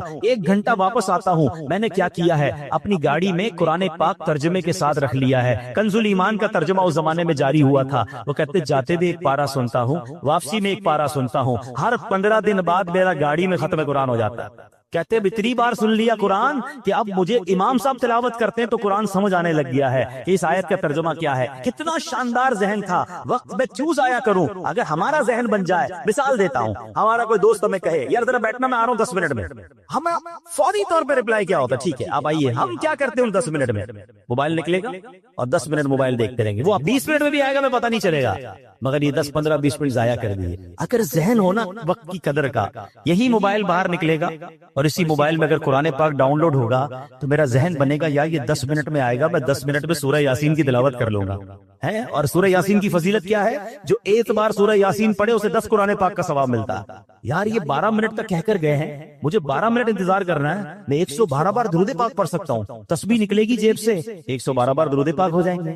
اگر ان چنک آف ٹائم, جس کو کہتے ہیں وقت کے چھوٹے چھوٹے پیسز, یہ جو چنک آف ٹائمز ہے, اس کو استعمال کرنے کا اگر ذہن بن جائے تو آپ یقین کریں آپ اتنی ساری نیکیاں کما سکتے ہیں. ارے موبائل فون اور سوشل میڈیا پر جانا ہی ہے تو دعوت اسلامی کے سوشل میڈیا کے پیجز ہیں, جائیے کوئی بیان سن لیں, کوئی نعت سن لیں, کوئی مدنی پھول سن لیں, تاکہ میرے علم میں اضافہ ہو, میرا وقت ضائع نہ ہو. سبحان اللہ, ہمارے بزرگان دین کو کس قدر وقت کا احساس تھا, اپنے وقت کی قدر و منزلت تھی. ایک بزرگ کے بارے میں آتا ہے کہ آپ نے 40 سال ہو گئے روٹی نہیں کھاتے تھے, بھوک لگتی تھی تو ستو پی لیتے تھے. تو کسی نے کہا حضرت آپ روٹی کیوں نہیں کھاتے؟ کہتے میں نے کیلکولیٹ کیا, روٹی کھانے اور ستو پینے کے درمیان میں 90 بار اللہ کا نام تسبیح زیادہ پڑھ سکتا ہوں. تو میں نے سوچا روز کھانا کھاؤں گا, روز روٹی کھاؤں گا تو 90 تسبیح کم ہو جائے گی, ستو پی کر بھی پیٹ بھوک بھر جاتا ہے. تو انہوں نے روٹی کھانا چھوڑ دی, ستو پینا شروع کر دیا. ادھر روٹی پہ بیٹھتے تو کھڑے ہی نہیں ہوتے, 5 10 12 منٹ میں کھانا کھایا جا سکتا ہے, 1.5 گھنٹے تک دسترخوان پہ بیٹھے کیا کر رہے ہیں, گپ شپ کر رہے ہیں. بہت ٹائم ہے نا, نہیں ہے ٹائم. یہ ٹائم آپ جنت کے لیے کیوں نہیں گزارتے؟ ہمارے پاس مسجد میں آ کر بھاگنے کا ٹائم پھر کیوں ہے؟ یہاں بھی تو تھوڑا ٹائم گزارو نا. اللہ کے گھر میں آ کر کتنے نوافل پڑھے, کتنی تسبیحات پڑھی, مگر یہاں آ کر بے چینی شروع ہو جاتی ہے. تو اے میرے پیارے اسلامی بھائیوں, ہمیں کاش یہ ذہن بن جائے. پلیز سمجھیے قرآن پاک کی یہ سورت جھنجھوڑ نہیں ہے. والعصر ان الانسان لفی خسر, انسان خسارے میں ہے. مگر کون خسارے میں نہیں ہو, میں نے آپ کو بتا دیا, کہ جو ایمان لائے, نیکی کی دعوت دیتے ہیں, گناہوں سے بچتے ہیں, صبر اور ایمان کی تلقین کرتے ہیں. کاش یہ بات سمجھ آ جائے. مبارک ہو مبلغین کو, دعوت اسلامی والوں کو, جو مدنی قافلوں میں جاتے ہیں, جو درس و بیان دیتے ہیں, جو لوگوں کے پاس دکان گھر جا کر نیکی کی دعوت دیتے ہیں. الحمدللہ آپ ایمان کی, آپ صبر کی تلقین, آپ نیکی کی دعوت دے رہے ہیں. ہمیں یہ کام کرنا ہوگا, کہیں ایسا نہ ہو کہ ہم خسارے والوں میں ہو جائیں. اے میرے پیارے اسلامی بھائیوں, ذرا تصور بانی, قیامت کا ایک تصور بنا ہے کہ جب اللہ کی بارگاہ میں مجرموں کو پیش کیا جا رہا ہو, لوگوں کو بلایا جائے گا کہ آؤ اپنا نامہ اعمال لے کر. اب ہمارا نام پکارا جائے کہ فلاں بن فلاں بھی آ جائے. ہم جھجکیں گے, ہم ڈریں گے.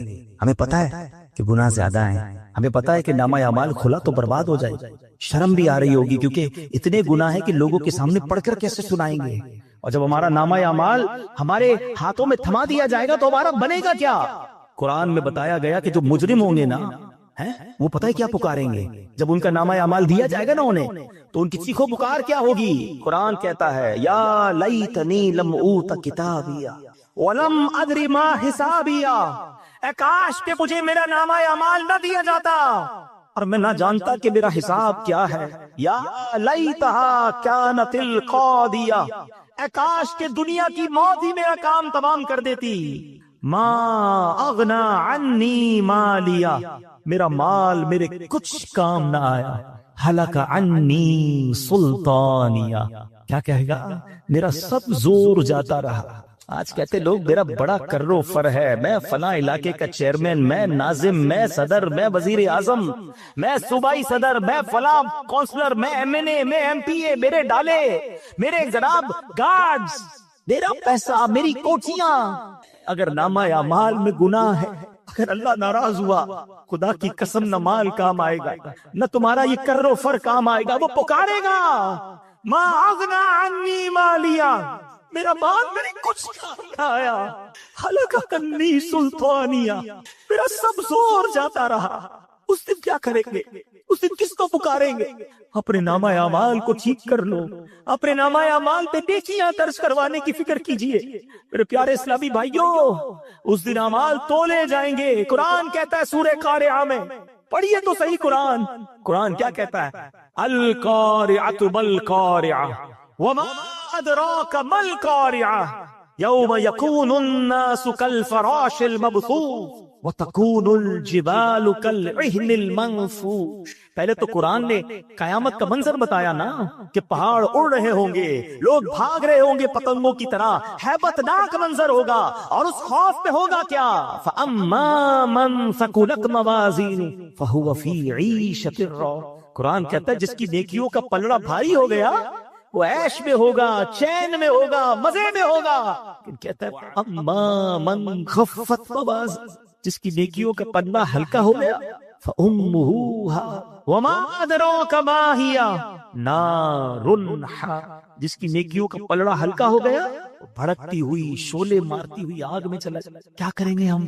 فلمیں، ڈرامے، گانے، باجے، شراب، جوئے، بدکاریاں، لوگوں کا مال دبانا، چوریاں کرنا، حرام کمانا، جھوٹ بولنا، رشوت کا لین دین کرنا. کسی طرح بس مجھے سیٹ مل جائے، کسی طرح میں ترقی کر جاؤں، میں جناب علاقے میں کوئی عہدہ حاصل کر لوں، چاہے کسی کا بیڑا غرق کرنا ہو تو کر دو، کسی کی عزت اور کپڑے اتارنے تو اتار دو، کوئی خیال نہیں کر رہا. الحمدللہ رب العالمین والصلاة والسلام على سید المرسلین. اما بعد فاعوذ باللہ من الشیطان الرجیم. بسم اللہ الرحمن الرحیم. پڑھیے الصلاة والسلام علیک یا رسول اللہ وعلى آلک واصحابک یا حبیب اللہ. الصلاة والسلام علیک یا نبی اللہ وعلى آلک واصحابک یا نور اللہ. درود پاک کے بے شمار فضائل و برکات ہیں. القول البدی میں ہے حضرت ابو عباس احمد بن منصور رحمت اللہ تعالی علیہ کو انتقال کے بعد کسی نے خواب میں دیکھا کہ وہ سر پر موتیوں کا تاج سجائے، جنتی لباس میں ملبوس، شیراز کی جامع مسجد کے محراب میں کھڑے ہیں. خواب دیکھنے والے نے عرض کی ما فعل اللہ بکا، یعنی اللہ پاک نے آپ کے ساتھ کیا معاملہ فرمایا؟ تو فرمایا کہ میں کثرت سے درود شریف پڑھا کرتا تھا، یہی عمل کام آ گیا، اللہ پاک نے میری مغفرت فرما دی اور مجھے تاج پہنا کر جنت میں داخل کر دیا ہے. کیا بات ہے درود پاک کی. آپ یقین کریں اگر میں آپ سے یہ کہوں کہ زندگی میں ایک مسلمان ہونے کی حیثیت سے اگر آپ اپنی خواہشات، اپنی ڈیزائرز کیا کیا ہے لکھیں ذرا، کہ مجھے دنیا میں کیا چاہیے، مجھے مرتے وقت کیا چاہیے، قبر میں کیا چاہیے، مرنے کے بعد محشر کے دن میں کیا چاہتا ہوں. کبھی اکیلے بیٹھے نہ تو لکھیے گا، ٹھیک ہے؟ اور اب میں آپ کو بہت ساری حدیثوں کا کچھ نچوڑ پیش کرنے جا رہا ہوں، سنتے جائیے اور سبحان اللہ بھی کہتے جائیے.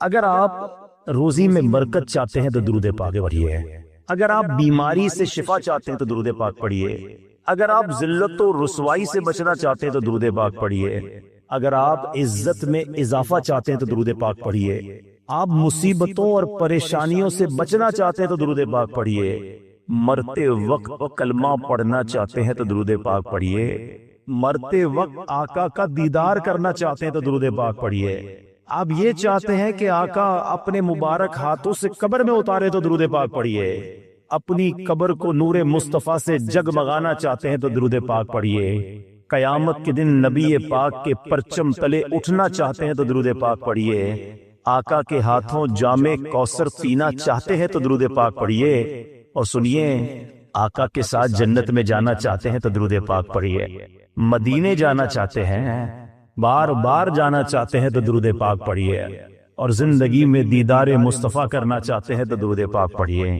کچھ باقی رہ گیا ہے؟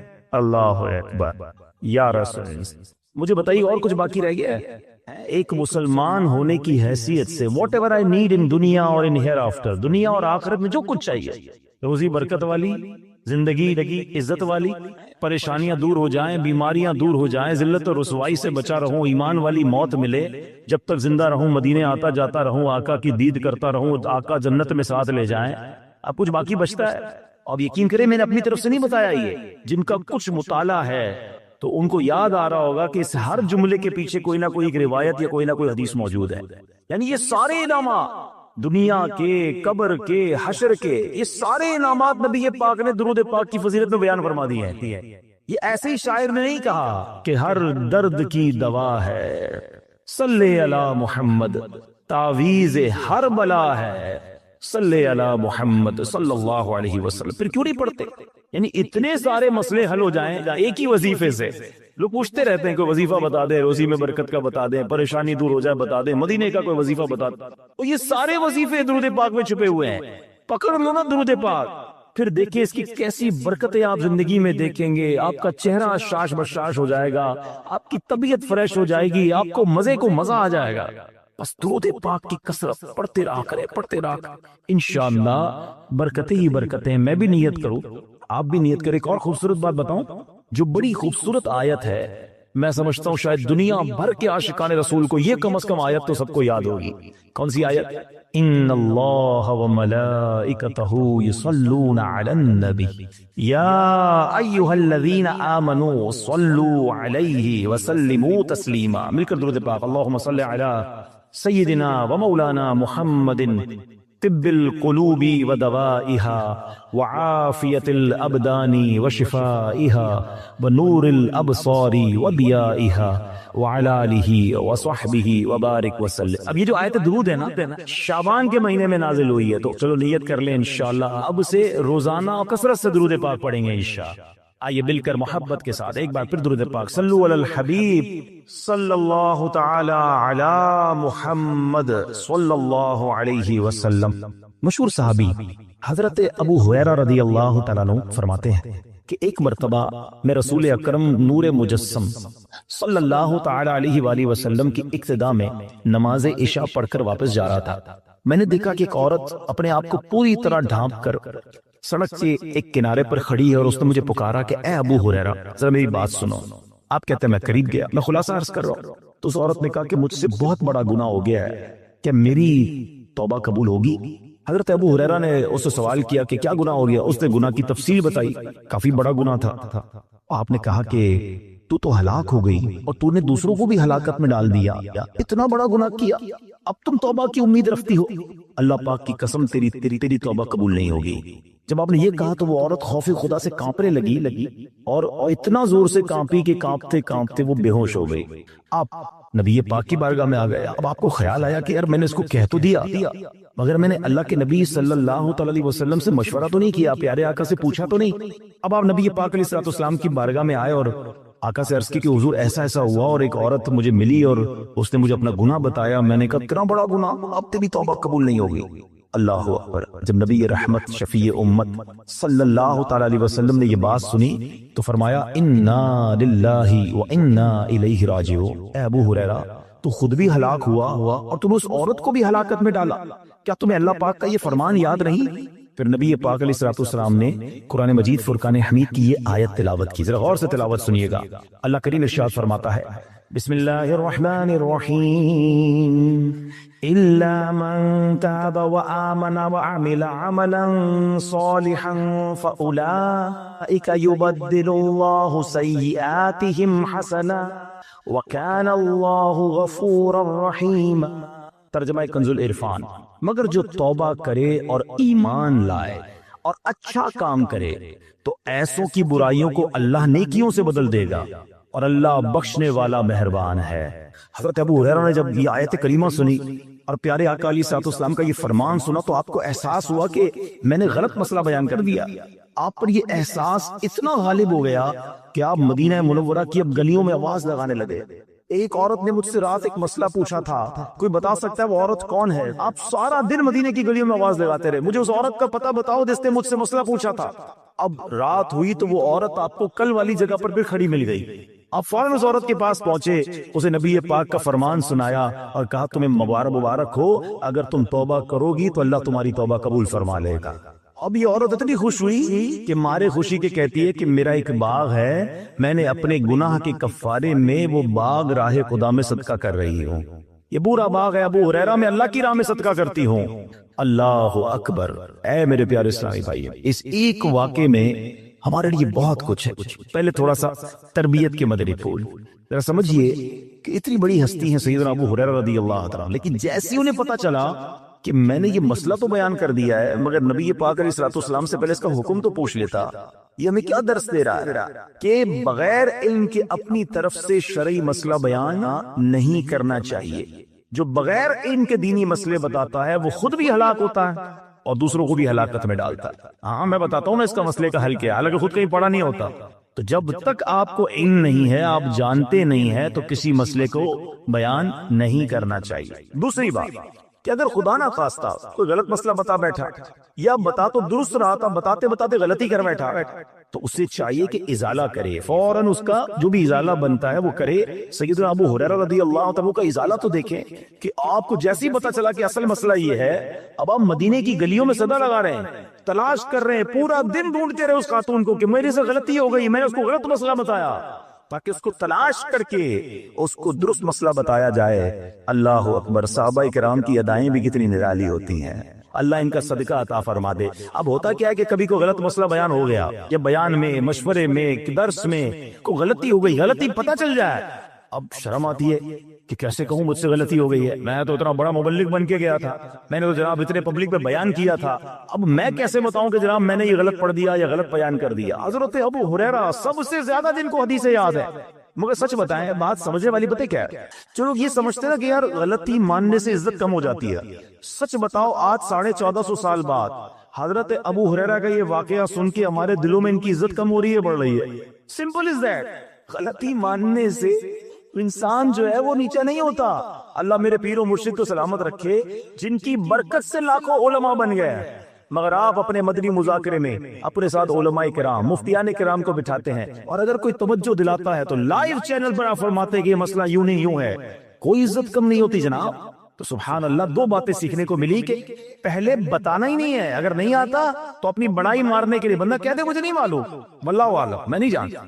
اور اگر آپ کو لگتا ہے میں صحیح بتا رہا ہوں اور پھر بعد میں کوئی توجہ دلا دے کہ آپ نے غلطی کی ہے، تو پھر اس کو بالکل مانے بھی اور اس کا ازالہ کریں. اچھا، اب علماء کرام نے بڑے پیارے طریقے بتائے. پہلے تو ظاہر یہ تھا کہ بھئی پبلک میں بیان کیا تو پبلک میں جا کر یا گلیوں میں جا کر آپ نے اعلان کیا. اب تو سوشل میڈیا کا زمانہ ہے، کچھ ویڈیو بنا کے ڈال رہے ہوتے ہیں، انسٹاگرام تو ٹویٹر تو پتہ نہیں کیا کیا چیزیں ہیں، موبائل فون، فیس بک، یوٹیوب، تو ہم غلط مسئلے لوگ شیئر کر رہے ہیں. ایک ہی بڑا مسئلہ پتہ کیا ہو گیا، ہمارے موبائل پہ جیسے ہی کوئی ویڈیو کلپ آیا، کسی کا بھی آیا، یا کوئی پوسٹ آ گئی، کوئی فضیلت ہی آ گئی، نہ چیک کرنا ہے نہ کچھ کرنا ہے، اس کو فوراً فارورڈ کر دینا ہے. حالانکہ اس میں بعض اوقات غلط مسئلے ہوتے ہیں، بعض اوقات غلط حدیثیں ہوتی ہیں، ہمیں پتہ ہی نہیں ہوتا، ہم سمجھتے ہیں آگے شیئر کر دیں. اچھا، شیئر کرنے والوں کو ہی بڑا مسئلہ ہے. اگر کوئی وظیفہ، کوئی نفل، کوئی بھی چیز ہے، خود پڑھنی نہیں ہے، آگے 100 لوگوں کو بھیج دینی ہے، پہلے خود تو پڑھو. اچھا، خود بھی پڑھنے سے پہلے کہاں چیک کروایا؟ تو پلیز یہ شریعت کے معاملات ہیں، اس میں بڑی غلطی ہو سکتی ہے. تو اگر آپ کو کوئی بھی چیز شیئر کرنی ہے تو بیسٹ آپشن یہ ہے کہ دعوت اسلامی .net، یہ دعوت اسلامی کی ویب سائٹ ہے، اس پر ایک گیلری کا آپشن ہے. آپ وہاں جائیے، وہ مفتیان کرام سے چیک ہوئی پوسٹیں پڑی ہوئی ہیں، آپ وہاں سے پوسٹ اٹھائیں، اس کو شیئر کر دیں، بنداز کریں، کوئی ٹینشن نہیں ہے، کیونکہ وہ علماء نے چیک کی ہوئی ہے. اگر ہر آنے والی پوسٹ، ہر آنے والی ویڈیو کو آگے بڑھا دینا، تو مشورہ یہی ہے کہ یہ بڑا سخت معاملہ ہے. کیونکہ یاد رکھیے، قرآن مجید فرقان حمید میں اللہ تعالی ارشاد فرماتا ہے وَمَنْ أَظْلَمُ مِمَّنِ افْتَرَىٰ عَلَى اللَّهِ كَذِبًا، اور اس سے بڑھ کر ظالم کون جو اللہ پر جھوٹ باندھے. اچھا، اس کے بارے میں علماء فرماتے ہیں کہ اللہ پر جھوٹ باندھنے والا سب سے بڑا ظالم ہے. جب ہم کسی کو دینی مسئلہ بتاتے تو اس کا مطلب کیا ہوتا ہے کہ اللہ نے فرمایا یا اللہ کے حبیب علیہ السلام نے فرمایا. اس کا مطلب اگر ایسا نہیں ہے تو یہ اللہ پر جھوٹ باندھنا ہو گیا نا. ہم نے تو کہا مجھے تو پتہ نہیں تھا، کسی نے پوسٹ بھیجی تھی، کسی نے بتایا تھا، اچھا میں نے کہیں سنا تھا.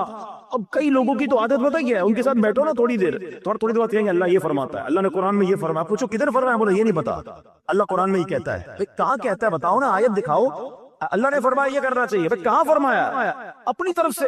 اچھا، کیونکہ کہیں سنا تھا، کہیں دوستوں کی محفل میں آدھی بات یاد تھی. ارے ڈرنا چاہیے کہ میں کیسے کہہ دوں کہ اللہ نے فرمایا، میں کیسے کہہ دوں نبی پاک علیہ السلام نے فرمایا، جب یاد نہیں، پڑھا نہیں ہے. نہیں، امیر اہل سنت کی آپ نے احتیاط دیکھیے.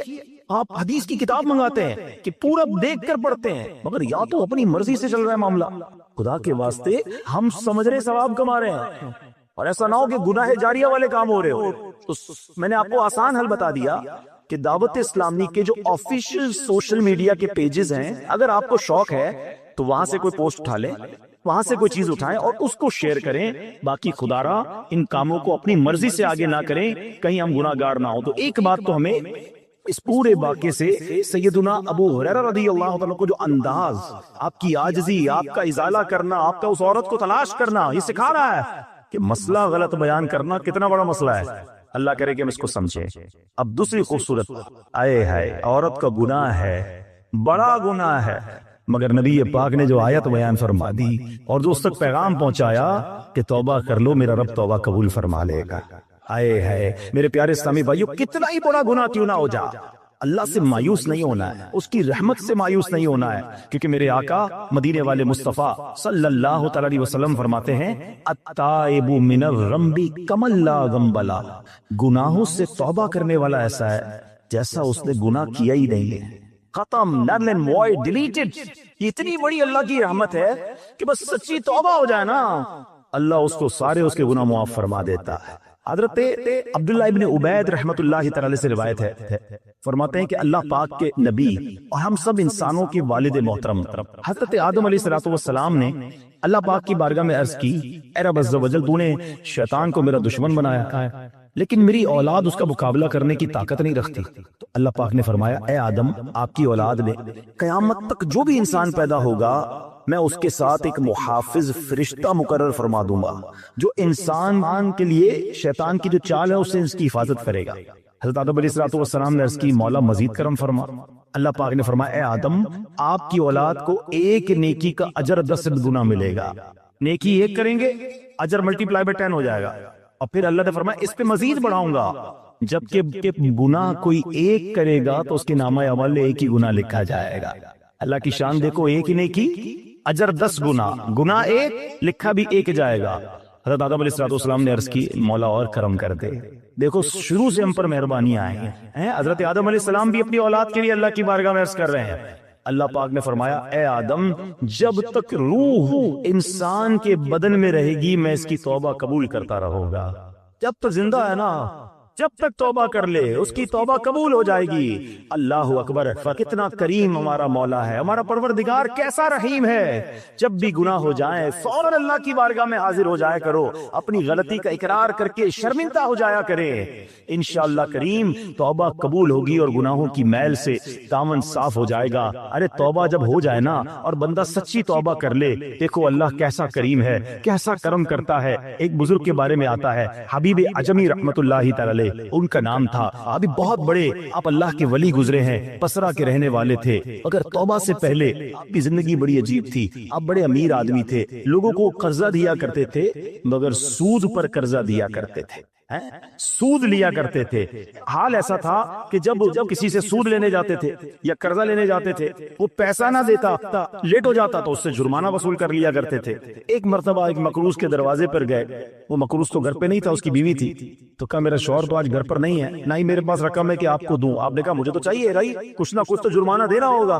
تو اس نے کہا ہم نے ایک بکری ذبح کی ہے، گوشت تو سارا بانٹ لیا، کھا لیا، اس کا سر موجود۔ آپ نے کہا یہی دے دو۔ سود میں پیسے نہیں ملے تو بکری کا سر لیا۔ اچھا، اب جب بکری کا سر لے کر آئے تو اپنی زوجہ کو کہا کہ پکاؤ اس کو، تو زوجہ بولی گھر میں نہ لکڑیاں ہیں نہ دوسرا راشن ہے۔ چنانچہ آپ لکڑیاں اور دوسرا راشن وغیرہ بھی دیگر مقروضوں کے گھر گئے اور وہاں سے سود میں کسی سے لکڑیاں پکڑ لی، کسی سے دوسرا راشن مسالہ وغیرہ چیزیں پکڑ لی، وہ بھی لے آئے، چلو پکاؤ۔ اب زوجہ نے ہانڈی بنائی، ابھی کھانا تیار ہو رہا تھا کہ اتنے میں ایک بھکاری آ گیا۔ حضرت حبیب عجمی نے اس وقت تو توبہ نہیں کی تھی، اس بھکاری کو بھی باتیں سنا کر نکال دیا، گھر سے نکال دی۔ اب کھانا تیار ہو گیا، کھانے کے لیے بیٹھے تھے، مگر جیسے ہی زوجہ نے ہانڈی کا ڈھکن اٹھایا نا تو وہ سالن جو تھا بکری کے سر کی بجائے پورا سالن خون سے بھرا ہوا تھا۔ زوجہ نے پکار کر کہا کہ دیکھو تمہارے اعمال کا نتیجہ، تمہاری کنجوسی کا نتیجہ، پوری ہانڈی خون سے بھری ہوئی ہے، سود کا مال تھا نا۔ اب ہانڈی کا یوں خون میں بدل جانا آپ کے دل پر بڑی تنبیہ ہوئی، بڑا اثر ہوا کہ یہ میں کیا کر رہا ہوں، میں کون سی روزی کما رہا ہوں۔ اللہ سے جنگ ہے نا سود کا کام کرنے والا، وہ تمام لوگ سوچیں جو سود کا کام کرتے ہیں۔ اب جب آپ کے دل پہ چوٹ لگی تو آپ نے اب توبہ کرنے کا ارادہ کیا کہ بہت ہو گیا، اللہ کو بڑا ناراض کر لیا۔ تو آپ حضرت حبیب عجمی اب باہر نکلے کہ حضرت امام حسن بصری کی بارگاہ میں جاتے ہیں اور وہاں جا کر توبہ کر۔ جیسے ہی اب باہر نکلے نا تو کچھ بچے کھیل رہے تھے، کھیلتے ہوئے بچے نے آواز لگائی جلدی سائڈ پہ ہو جاؤ، دور ہو جاؤ، حبیب عجمی سود خور آ رہا ہے، کہیں ایسا نہ ہو کہ اس کے قدموں کی دھول ہم پر پڑے اور ہم بھی بدبخت ہو جائیں۔ پھر دل پر چوٹ لگی کہ یار بچہ مجھ سے نفرت کرتا ہے، ایسا کام کرتا ہوں میں، اللہ بھی ناراض، اللہ کے بندے بھی ناراض، اور دل پر چوٹ لگی۔ حضرت حسن بصری رحمت اللہ تعالی کی خدمت میں گئے، بڑی سچی توبہ کی، اللہ کو راضی کرنے کے لیے یہ پکی نیت کی، ابھی توبہ کی ہے تو بڑی نیکیاں نہیں کر لی۔ واپس آ رہے، جیسے واپس آ رہے تو دیکھا کہ وہی بچے کھیل رہے ہیں۔ اب ان بچوں میں کسی نے آپ کو دیکھا تو کہا کہ اب حبیب توبہ کر کے آ رہے ہیں دور ہو جاؤ، کہیں ہمارے قدموں کی دھول ان پر نہ پڑ جائے تو ہم گناہگار نہ ہو جائیں۔ تھوڑی دیر پہلے کے بچے کہہ رہے ہیں کہ دور ہو جاؤ، ان کی دھول پڑ گئی تو ہم بدبخت ہو جائیں گے، سود خور جا رہا ہے، ارے ابھی توبہ کی ہے۔ اور اللہ نے اپنے بندوں اور مخلوق کے دل میں کیسی محبت ڈال دی کہ بچے کہہ رہے ہیں دور ہو جاؤ، ہمارے قدموں کی دھول حضرت حبیب پر نہ پڑ جائے، ہم گناہگار نہ ہو جائیں۔ اب جناب بڑا دل پہ اور اثر ہوا کہ مالک تیری تو قدرت ابھی تو توبہ کی ہے اور میری نیک نامی کا اعلان تو نے اپنی مخلوق سے کروا دیا، سب کے حقوق ادا کیے، سودی لین دین تھا سب ختم کیا، اللہ پاک کی عبادت میں مصروف ہو گئے، اللہ نے ولایت کا سرتاج بنا دیا، اپنا ولی بنا دیا۔ اے میرے پیارے اسلامی بھائیوں، یہ ہے توبہ۔ اللہ اکبر۔ اے میرے پیارے اسلامی بھائیوں، پتہ یہ چلا کہ عزت دوبارہ مل جاتی ہے، شرط صرف ایک ہے کہ آدمی بھی صحیح راستہ اختیار کر لے۔